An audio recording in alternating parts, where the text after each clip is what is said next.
May mga katotohanang masakit pakinggan pero mas masakit mabuhay ng hindi alam ang totoo. May mga lalaking mahusay magsalita pero salat sa gawa. May pagmamahal na maganda sa simula pero hungkag sa dulo. Ang tanong ay handa ka bang makita ang realidad bago pa mahuli ang lahat? Hindi lahat ng nagbibigay ng oras ay nagbibigay ng puso. Hindi lahat ng sweet na kilos ay may paninindigan. Ang tunay na pagmamahal ay tahimik pero matibay. Ang huwad ay maingay ngunit mabilis maglaho. Sa pilosopiyang Stoic malinaw ang isang aral ni Marcus Aurelius. Ang halaga ng isang tao ay makikita sa kanyang mga ginagawa, hindi sa kanyang mga sinasabi. Dito nagsisimulang mabuo ang tunay na pag-unawa sa pag-ibig. Hindi emosyon ang batayan kundi karakter. Kaibigan at kapatid, muli, inaanyayahan kita na mag-subscribe sa ating channel para lagi kang updated sa mga bagong videos na aking gagawin at paki-share na din ito sa iyong mga kaibigan at tayo nang baguhin ang pananaw natin sa buhay. Ang kaalamang ibinabahagi rito ay hindi para manira kundi para magmulat. Hindi ito laban ng babae at lalaki. Ito ay laban ng katotohanan kontra sa ilusyon. Sa mundong puno ng pangako, kailangan ang malinaw na mata. Ang Stoic ay hindi naghahabol ng lambing, kundi naghahanap ng integridad. Kapag naunawaan mo ang mga senyales, mas nagiging payapa ang puso. At sa kapayapaang iyon mo makikilala kung alin ang totoo at alin ang peke. Senyales number 1. Ang hindi pagtutugma ng salita at gawa. Ang isa sa pinakamalinaw, ngunit madalas hindi binibigyan ng sapat na pansin. Maraming lalaki ang mahusay magsalita, lalo na sa mga unang yugto ng ugnayan, madaling bumuo ng pangako kapag wala pang hinihinging pananagutan. Ngunit sa oras na kailangan ng konkretong aksyon, doon lumalabas ang tunay na anyo. Ang salita ay kayang likhain ng emosyon sa loob lamang ng ilang segundo. Ang gawa ay produkto ng disiplina at malinaw na pagpapasya kapag ang sinasabi ay palaging nauuna. Ngunit ang kilos ay laging nahuhuli, may problema sa pundasyon. Hindi maaring sabihing mahal ka kung paulit-ulit kang napapabayaan. Ang pag-ibig na totoo ay hindi nag-iiwan ng puwang para sa pagdududa. Sa pilosopiyang Stoic, ang karakter ang siyang ugat ng lahat ng kilos. Hindi sinusukat ang intensyon sa intensyon din, kundi sa paulit-ulit na gawain. Ang isang lalaki na seryoso ay hindi kailangang paalalahanan palagi. Kusa niyang pinapantayan ang kanyang mga salita dahil alam niyang ang tiwala ay binubuo, hindi hinihingi. May mga lalaking mahusay sa pagpaparamdam kapag magaan ang sitwasyon. Ngunit sa oras na kailangan ng sakripisyo, nagiging mailap ang presensya. Hindi ito usapin ng oras, kundi usapin ng pagpapahalaga.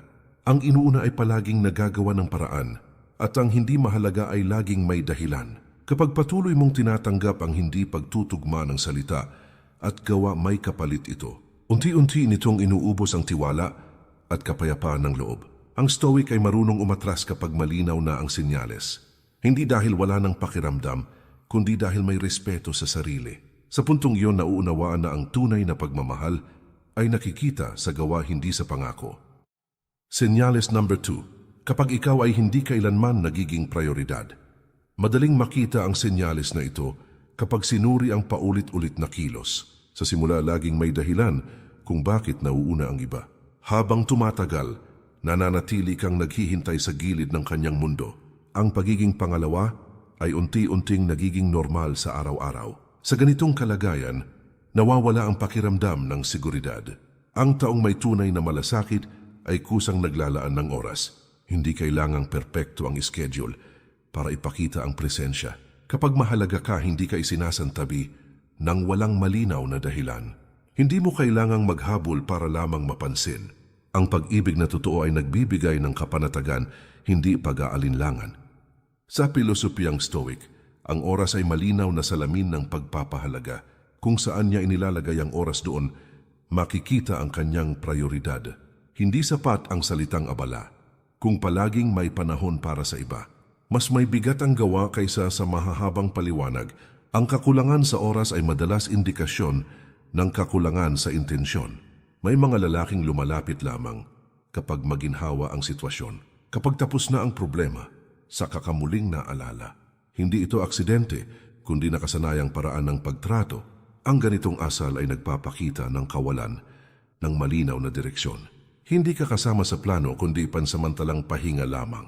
Kapag patuloy na tinatanggap ang ganitong trato, may unti-unting kapalit, nababawasan ang tiwala, at humihina ang paninindigan sa sarili. Ang Stoic ay hindi humihingi ng halaga mula sa ayaw magbigay. Kapag malinaw na hindi siya inuuna, marunong siyang umatras. Dahil ang tunay na pagmamahal ay hindi kailanman naglalagay sa iyo sa huli. Senyales number 3. Kapag kulang sa emosyonal na presensya, maraming lalaki ang pisikal na naroon, ngunit wala sa lalim ng usapan. Naririnig niya ang sinasabi mo, ngunit hindi niya tunay na inuunawa. May oras siya para makipagkita, ngunit wala siyang oras makiramdam. Ang ganitong presensya ay parang anino na laging kasunod ngunit walang init. Sa ganitong sitwasyon, nagsisimulang maramdaman ang tahimik na pag-iisa. Ang emosyonal na presensya ay hindi tungkol sa solusyon kundi sa pakikinig. Hindi lahat ng problema ay kailangang ayusin agad. Minsan sapat na ang pakiramdam na may nakakaunawa. Kapag ang tugon ay laging malamig o palaging iniiwasan ang seryosong usapan, may kulang.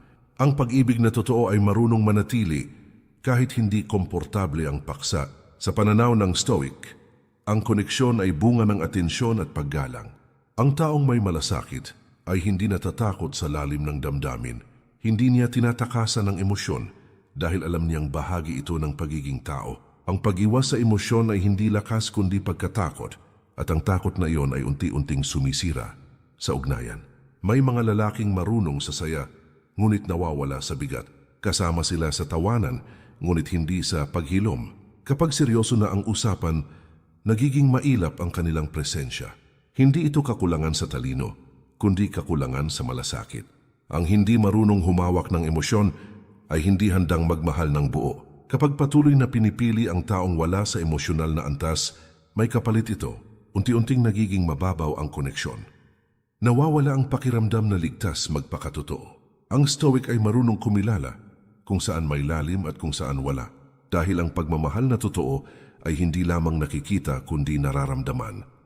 Senyales number 4. Kapag madalas na nagtatago sa responsibilidad, ang tunay na pagmamahal ay may kasamang pananagutan at pagtupad sa pangako. Kapag laging may dahilan kung bakit hindi makasama o hindi makatuparan ng sinabi, may mali. Ang pagbabalik sa kasabihan ng Stoic na si Epictetus, hindi ang pangyayari, kundi ang pagpili natin ang nagpapakita ng karakter. Kapag ang isang lalaki ay patuloy na nagtatago sa responsibilidad, malinaw ang kawalan ng integridad. Hindi sapat ang maganda at matatamis na salita kung wala namang kasamang aksyon. May mga pagkakataon na ang mga simpleng gawain ay nagiging sukatan ng tunay na intensyon. Kapag palaging iniwasan ang mga obligasyon, nawawala ang tiwala sa relasyon. Hindi ito simpleng pagkukulang, kundi pagpili na huwag tumayo para sa tama. Ang isang taong may malasakit ay hindi nagiging pabago-bago sa oras ng pangangailangan. Ang responsibilidad ay hindi pabigat kundi patunay ng pagmamahal. Sa pilosopiyang Stoic, ang bawat kilos ay dapat may malinaw na layunin at konsistensya. Ang pag-iwas sa responsibilidad ay nagpapakita ng kahinaan ng karakter. Kapag palaging naiiwan ng isang tao sa kanyang sarili dahil sa kakulangan ng suporta, may senyales na. Ang pagmamahal na totoo ay nagbibigay ng proteksyon at hindi pabayaan. Ang huwad na pagmamahal ay palaging nagiging pabigat sa puso ng iba. May mga lalaking mahusay makipag-usap, ngunit hindi makipagsalo sa obligasyon. Ang salita ay maganda, ngunit ang gawa ay kulang sa pagkilos. Kapag paulit-ulit ang ganitong pattern, unti-unti itong nagiging normal sa relasyon. Hindi mo dapat ipilit ang pagmamahal kung walang kasamang responsibilidad. Ang pagmamahal na walang aksyon ay anino lamang ng tunay na damdamin. Kapag patuloy na tinatanggap ang ganitong asal, may dahan-dahang epekto sa sarili. Nawawala ang tiwala at tumitindi ang pagdududa sa tunay na intensyon. Ang Stoic ay marunong humarap sa realidad at umiwas sa ilusyon. Kapag malinaw na walang responsibilidad, mas mainam na lumayo kaysa magpakatanga. Ang tunay na pagmamahal ay hindi lamang nakasalalay sa salita kundi sa gawa at pananagutan. Senyales number 5. Kapag madalas magbago ng damdamin at desisyon, ang pagmamahal na matatag ay hindi pa bago-bago. Kapag ang isang lalaki ay palaging nag-iiba ng isip o emosyon, nagiging malinaw ang kawalan ng konsistensya. Ang pabago-bagong damdamin ay nagdudulot ng kalituhan at pag-aalinlangan sa relasyon. Hindi ka dapat maging sandalan ng hindi matibay na puso. Ang tunay na pagmamahal ay nagbibigay ng katiyakan, hindi ng pagdududa. May mga pagkakataon na ang salita ay sabay sa damdamin, ngunit panandalian lamang. Kapag palaging may pagbabago, nawawala ang tiwala at seguridad sa isa't isa. Ang isang lalaking hindi matatag sa emosyon ay hindi handa sa seryosong relasyon. Ang konsistensya ay bunga ng karakter at disiplinang panloob. Ang pabago-bagong damdamin ay anino ng kawalang kahandaan at paninindigan. Sa pilosopiyang Stoic, ang katahimikan at katatagan sa desisyon ay tanda ng karunungan. Ang taong pabago-bago ay madaling maapektuhan ng panlabas na pangyayari. Kapag ang relasyon ay laging nagbabago, ayon sa mood o interes, nawawala ang pundasyon. Ang pag-ibig na totoo ay nananatili kahit may hirap at hamon. Ang huwad na pagmamahal ay mabilis maglaho sa unang pag-ulan ng problema. May mga lalaking mahusay sa simula, ngunit lumalayo kapag may hamon. Ang pabago-bagong damdamin ay nagiging sanhi ng pagod at pagkasira ng tiwala. Hindi mo dapat pilitin ang sarili sa relasyon na puno ng hindi matatag na emosyon. Ang isang matatag na puso ay hindi nagpapadala sa tukso ng kaginhawaan o takot. Ang tunay na pagmamahal ay nakikita sa patuloy na pagpili kahit mahirap. Kapag patuloy na tinatanggap ang pabago-bagong damdamin, unti-unting nasisira ang kapayapaan ng loob. Ang Stoic ay hindi nag-aasa sa emosyon ng iba para maging payapa. Kapag malinaw ang kakulangan sa konsistensya, mas mabuting humakbang pabalik. Ang tunay na pagmamahal ay hindi nakasalalay sa hangin at mood kundi sa matibay na paninindigan. Ang puso na matatag ay hindi naguguluhan sa pabago-bagong damdamin ng iba. Senyales number 6. Kapag laging ipinapasa ang sisi sa iyo, ang tunay na pagmamahal ay may kasamang pananagutan sa sariling kilos. Kapag ang isang lalaki ay palaging nagtatabi ng pagkukulang at ibinabato sa iyo malinaw ang kawalan ng integridad. Ang pag-ibig na puno ng pagtuturo ng sisi ay nagdudulot ng pagod at kawalan ng kapanatagan. Hindi ka dapat maging takbuhan para sa kakulangan ng iba. Ang tunay na pagmamahal ay marunong humarap sa mali at ayusin ito. May mga lalaki na mahusay magpaliwanag, ngunit laging may dahilan. Kapag may nagawang pagkakamali, palaging ikaw ang ginagawang problema. Hindi ito simpleng kakulangan ng komunikasyon, kundi malinaw na taktika upang ilayo ang responsibilidad. Ang paulit-ulit na ganitong pattern ay unti-unting nagwawasak ng tiwala. Ang emosyonal na pabigat ay nagiging normal sa bawat araw na nagdaraan. Sa pilosopiyang Stoic, ang bawat pagkilos ay dapat may kalinawan at paninindigan. Ang pag-iwas sa pananagutan ay tanda ng kahinaan ng karakter. Kapag hindi marunong humarap sa sariling mali, hindi ka rin maaasahan sa relasyon. Ang pagmamahal na totoo ay nagbibigay ng suporta at hindi nagdadala ng pabigat. Ang huwad na pagmamahal ay nagtatago sa likod ng palusot at pagbibintang. May mga lalaking magaling magpatawad, ngunit hindi marunong mag-ako ng kasalanan. Ang paulit-ulit na pagbabalik ng sisi sa iyo ay unti-unting nagpapalayo. Hindi mo dapat ipilit ang pagmamahal kung laging ikaw ang pinapasan ng pagkukulang. Ang responsabling puso ay marunong mag-ako at magbago. Kapag malinaw ang pabigat ng sisi, mas mainam na humakbang pabalik at protektahan ang sarili. Kapag tinanggap mo ang ganitong asal, humihina ang tiwala at paggalang sa sarili. Ang Stoic ay marunong humarap sa katotohanan at hindi nagpapadala sa ilusyon. Kapag malinaw ang kakulangan sa pananagutan, ang pinakamalakas na hakbang ay lumayo. Ang tunay na pagmamahal ay hindi nagpapasa ng pabigat kundi nagdadala ng kapanatagan. Ang puso na matatag ay hindi naguguluhan sa pagbabalik ng sisi ng iba. Senyales number 7. Kapag madalas minamaliit ang iyong damdamin at opinyon, ang tunay na pagmamahal ay may kasamang respeto sa bawat salita at damdamin. Kapag ang isang lalaki ay paulit-ulit na binabaliwala ang iyong iniisip o nararamdaman, malinaw ang kakulangan sa empatiya.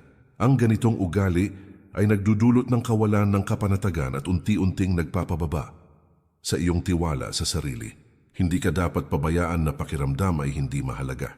Ang pagmamahal na totoo ay nakikinig at tumatanggap kahit hindi palaging magkasundo. May mga lalaki na mahusay makipag-usap sa simula, ngunit sa oras ng seryosong usapan, nawawala ang respeto. Kapag palaging minamaliit ang damdamin mo, nagiging normal ang kawalan ng balanse sa relasyon. Hindi ito simpleng hindi pagkakaunawaan, kundi malinaw na senyales ng hindi pantay na pagpapahalaga. Ang paulit-ulit na ganitong pagtrato ay unti-unting sumisira sa koneksyon. Ang emosyonal na pag-aalaga ay dapat buo at pantay sa parehong partido. Sa pilosopiyang Stoic, ang respeto sa iba ay tanda ng karunungan at lakas ng loob. Ang taong binabaliwala ang damdamin ng kapwa ay nagpapakita ng kahinaan ng karakter. Kapag walang pantay na pagtingin sa damdamin, nagiging pabigat ang relasyon. Ang tunay na pagmamahal ay nagbibigay halaga at hindi nagbabawas ng dignidad ng iba. Ang huwad na pagmamahal ay nagtatago sa likod ng pangungutya at pangmamaliit. May mga lalaking marunong magpatawa at magpakilig, ngunit sa oras ng seryosong damdamin, nagiging malamig. Ang paulit-ulit na pagbabaliwala sa opinyon at damdamin mo ay nagdudulot ng distansya. Hindi mo dapat ipilit ang sarili sa relasyon kung hindi ka pinapahalagahan. Ang respeto sa damdamin ay tanda ng tunay na malasakit. Kapag malinaw ang kawalan ng respeto, mas mainam na magpakatino at protektahan ang sarili. Kapag patuloy na tinanggap ang ganitong asal, humihina ang tiwala at kapayapaan ng loob. Ang Stoic ay marunong humarap sa katotohanan at hindi nagpapadala sa ilusyon. Kapag malinaw na hindi ka pinapahalagahan, ang pinakamalakas na hakbang ay lumayo. Ang tunay na pagmamahal ay nagbibigay ng respeto, pansin at halaga sa bawat damdamin. Ang puso na matatag ay hindi naguguluhan sa patuloy na pagbabaliwala ng iba. Senyales number 8. Kapag laging may itinatagong katotohanan o lihim, ang tunay na pagmamahal ay nakabatay sa katapatan at bukas na komunikasyon. Kapag ang isang lalaki ay palaging may tinatago, nagiging malabo ang tiwala at kapanatagan. Ang lihim na paulit-ulit itinatagong bagay ay nagpapahiwatig ng kakulangan sa integridad at respeto. Hindi ka dapat manatili sa relasyon na puno ng pagtatago at pagdududa. Ang pagmamahal na totoo ay malinaw, direkta, at walang tinatabing bigat sa puso ng kapwa. May mga lalaki na magaling magsabi, ngunit may nakatagong motibo o katotohanan. Kapag nalaman ang lihim sa huli, ang sakit at pagkadismaya ay mas matindi. Hindi ito simpleng kakulangan sa komunikasyon, kundi malinaw na pagtatakip sa tunay na intensyon. Ang paulit-ulit na pagtatago ay unti-unting nagdudulot ng emosyonal na pagod. Ang relasyon ay dapat bukas at matatag, hindi puno ng ulap at alinlangan. Sa pilosopiyang Stoic, ang katapatan ay batayan ng lakas ng karakter. Ang pagtatago ay tanda ng kahinaan at takot sa harap ng katotohanan. Kapag malinaw na may lihim, nagiging pabigat ang relasyon sa damdamin at isip. Ang tunay na pagmamahal ay hindi nagtatago, kundi lumalaban sa hamon ng pagiging bukas. Ang huwad na pagmamahal ay nakatago sa likod ng katahimikan at panlilinlang. May mga lalaking nagmamahal sa ilusyon ng kontrol o kapangyarihan. Kapag may lihim, siya lamang ang nakikinabang at ikaw ang napapabayaan. Hindi mo dapat ipilit ang sarili sa relasyon na puno ng pagtatago. Ang bukas na komunikasyon at integridad ay pundasyon ng matibay na ugnayan. Kapag malinaw ang pagtatago, mas mainam na humakbang pabalik at pahalagahan ang sarili. Kapag patuloy na tinatanggap ang ganitong asal, humihina ang tiwala at emosyonal na katatagan. Ang Stoic ay marunong humarap sa katotohanan kahit masakit. Kapag malinaw na may lihim at pagtatago, ang pinakamalakas na hakbang ay lumayo. Ang tunay na pagmamahal ay walang puwang para sa pagtatago at panlilinlang. Ang puso na matatag ay hindi naguguluhan sa tinatagong katotohanan ng iba. Mahalagang maintindihan na ang pagmamahal ay hindi palaging mukhang iniisip natin. May mga ugnayan na maganda sa panlabas, ngunit hungkag sa loob. Ang bawat senyales na tinalakay ay paalala ng kahalagahan ng katotohanan, integridad at sariling pagpapahalaga. Ang Stoic na pananaw ay nagtuturo na ang kapayapaan ng loob ay bunga ng malinaw na pag-unawa sa realidad. Hindi natin kontrolado ang ibang tao, ngunit kontrolado natin ang kung paano natin tinatanggap at pinapahalagahan ang ating sarili. Ang tunay na lakas ay hindi nasusukat sa pagtanggap sa huwad na pag-ibig, kundi sa kakayahang kilalanin at umalis kapag kinakailangan. Hindi ito tanda ng kahinaan kundi ng tapang at malinaw na paninindigan. Kapag natutunan mong basahin ang mga senyales, mas nagiging matatag ang iyong puso at mas malinaw ang landas na tatahakin. Ang bawat hakbang patungo sa sariling integridad ay hakbang patungo sa tunay na kalayaan at kapayapaan. Ang pagmamahal na totoo ay hindi nagdudulot ng kalituhan, kundi nagbibigay ng katiyakan at kapanatagan. Kaibigan at kapatid, muli, inaanyayahan kita na mag-subscribe sa ating channel para lagi kang updated sa mga bagong videos na aking gagawin at paki-share na din ito sa iyong mga kaibigan at tayo nang baguhin ang pananaw natin sa buhay. Sa bawat aral at bawat senyales na ating natutunan, may pagkakataon tayong baguhin ang ating pananaw sa relasyon at sa sarili. Huwag hayaang mawala ang dignidad at kapanatagan dahil lamang sa ilusyon ng pagmamahal. Ang tunay na lakas ay nasa pag-unawa, pagtanggap, at tapang na pumili ng tama para sa sarili. Sa wakas, ang puso na matatag ay hindi nasusukol sa huwad, kundi nakikilala ang totoo at nananatiling malaya. Maraming salamat po, mag-ingat po tayo palagi, at kay Lord palagi ang papuri.